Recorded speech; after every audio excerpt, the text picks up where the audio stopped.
Well, it's a movie. It's a fantasy. It's a fantasy. It's not real life.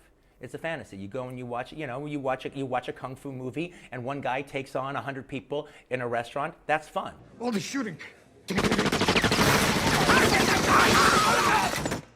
I love that stuff, the killing. A lot of killing.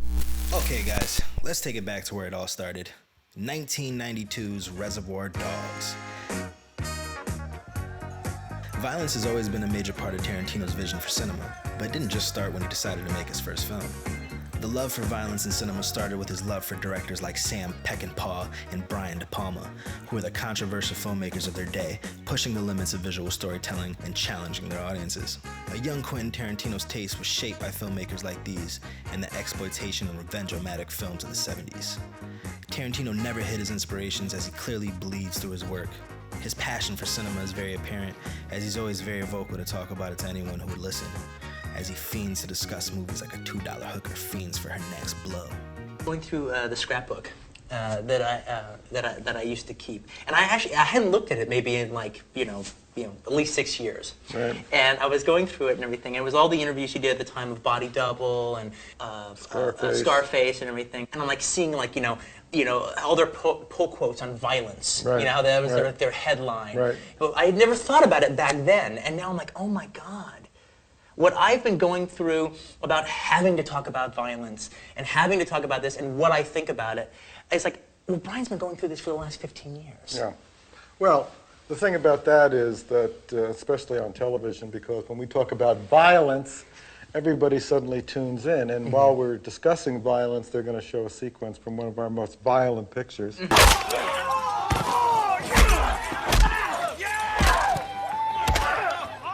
Now, we're not going to talk about every single movie of his or anything like that. We're just going to talk about his use of violence on a broad scale throughout his entire discography.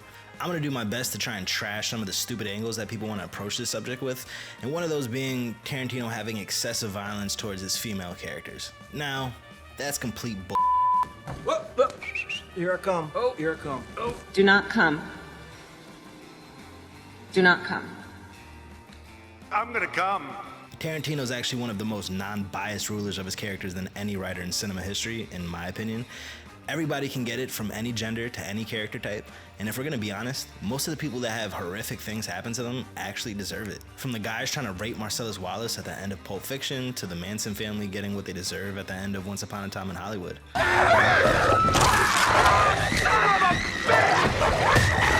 His use of violence actually isn't senseless at all. It's very purposeful and thought out.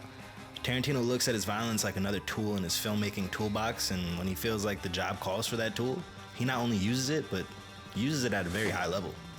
And then with Hateful Eight, there was all this there was this thing about violence against women because of what happens, to Jennifer Jason Leigh, Right. And which I think is just because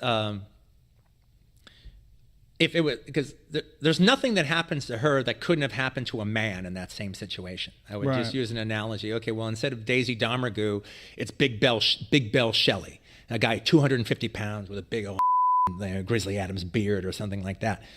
You wouldn't think about Kurt Russell smacking him all the time, man. You wouldn't think hanging him. You wouldn't think about any of that stuff happening to him. Okay, well, I'm having it happen to a girl who's just as bad as Big Bill Shelley. Right. Because I'm not playing favorites.